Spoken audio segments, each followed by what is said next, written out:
Donc, l'accord, le point 5 de l'accord, il dit, si on ne trouve pas d'accord, le statut du territoire, il demeure au dernier stade, à son dernier stade d'évolution. C'est-à-dire qu'aujourd'hui, oui, si on demande un référendum, c'est pas dans l'accord Nouméa. On ne peut pas faire un quatrième. On a fait, peut-être, hein, mais pour moi, on a fait une erreur. On aurait dû aller au troisième. Fallait bien expliquer aux gens. Mais aujourd'hui, on ne peut pas retourner dans la France. Sinon, ils vont se buter avec l'ONU. Ça qu'il est venu, Darmanin, 6 fois, 7 fois, 8 fois. Pourquoi? Parce qu'il veut signer un accord.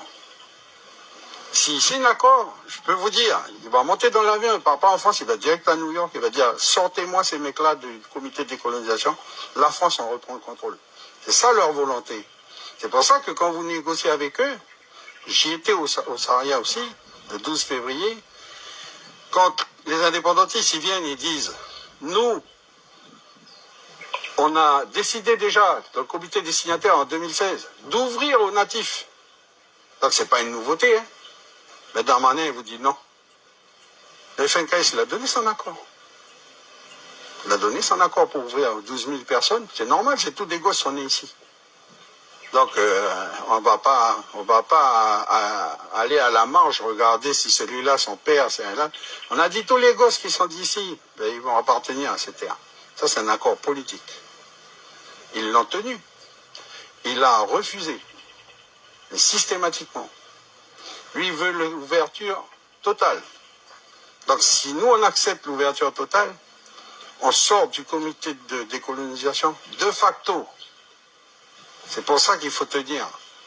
Et quand ils ont voulu, la troisième trahison, là, ils ont voulu, la quatrième, ils ont voulu passer en force le dégel. C'était le 13 mai 2024. On a vu, quand on s'est réveillé le 14 mai et le 15 mai, ben, le pays il est parti en fumée. Parce qu'on a touché un point fondamental de l'accord. Ils ont voulu prendre la décision tout seuls. Le comité de décolonisation, il dit on doit décider avec la puissance administrante. La puissance administrante n'est pas une puissance de tutelle, elle ne peut pas décider seule. Donc, c'est ce qu'ils ont fait avec la complicité de 3 de nos 4 parlementaires. Je ne vais pas leur citer les noms, c'est pas utile, tout le monde connaît. Et vous avez vu le rôle d'un député, parce que le jeune à Mesdorf, là, on peut tout dire ce qu'on veut de lui. Et lui, ça a été un député qui s'est bougé. Hein. Mais il ne s'est pas bougé dans les intérêts de la Calédonie. Et nous, aujourd'hui, il y a 250 ou 300 milliards de dégâts. Le pays il est à feu à sang. Là, ils essayent qu'on se batte ensemble encore pour favoriser certaines choses. Ben, tout ça parce qu'il y a un député qui a été dire à tout le peuple français, les Kanaks, il faut qu'ils deviennent français, point final. C'est terminé. Il faut sortir unilatéralement du processus de décolonisation en dégelant le corps électoral. Maintenant, tout le monde tombe des nues. Ah non, mais qu'est-ce qui s'est passé, tout ça? Mais tout le monde savait. Les CCAT, qu'on prend pour des terroristes. Mais lui, il a fait quoi? Mais il n'a jamais arrêté de prévenir. On a fait 4 marches où il y avait 50 000 personnes. Comment dire? Le Congrès, il a pris une résolution le 13, parce que ce n'est pas la compétence du Congrès, mais le Congrès, il s'est réuni le 13 mai. Il a dit, repoussez le texte. Nous, les élus, l'émanation de la population, l'émanation politique de la population, on vous demande de repousser le texte. Ils ne sont pas fait. Ils ont voulu aller au-delà. Hein? Et aujourd'hui, on est dans la situation qu'on est. Donc moi, je ne veux pas être plus long, parce que là, j'ai fait un petit mémo là pour remettre tout ça dans le contexte et de bien que chacun s'imprègne. Et là, moi, je vais vous dire, je vais conclure comme ça.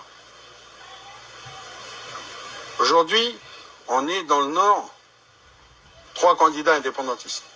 Et UC, Emmanuel, Méniès, Luther et moi. Ok? La première chose, et je demande aux jeunes, ils sont là. Ne vous posez pas la question pour qui vous allez voter. La première chose à faire, c'est aller voter. Pourquoi il faut aller voter? Vous avez 200 gosses qui sont en tôle, là. Et ça va continuer. Ça va encore continuer, là, avec ce qui s'est passé cette nuit. Et qui c'est qui va les défendre? La compétence de la justice, c'est le ministre de la Justice. C'est pas la Calédonie, c'est pas le Haut-Serre, c'est pas tout ça. Le procureur, lui, il est indépendant. Il dépend de la justice. Quand vous voyez Bichou partir, ils sont extradés. Ils sont dépaysés, pour faire bien, mais en fait, c'est une déportation. La déportation, c'est dans l'histoire de la France coloniale. On a déporté les Arabes, on a déporté les vieux blancs, c'était des relégués, on appelait ça, mais on a déporté tout le monde. On a déporté les Japonais en 1942, on a déporté les Vietnamiens. Et ce qu'il faut savoir, c'est que tous les chefs kanaks là, qui se sont rebellés en 1917, en 1878, ils ont tous été déportés.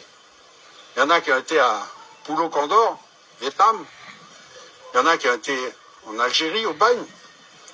Il y en a qui ont été à Tahiti. Il y en a qui ont été déportés en Guyane. Il faut savoir tout ça. Tous les vieux là, ils sont partis, ils sont tombés dans l'oubli. Je sais pas, il y a peut-être des clans qui se rappellent et qui savent. Mais la France, elle a une culture de la déportation. Et quand je vois ce qui se passe avec Bichou, avec Dimitri, je ne vais pas tous les citer parce que je vais les oublier, avec Brenda, avec Fred, avec tout ça, on recommence l'histoire. La France est une impénitente puissance coloniale. Donc, quand je vous dis allez voter, il faut aller faire barrage à cette France coloniale.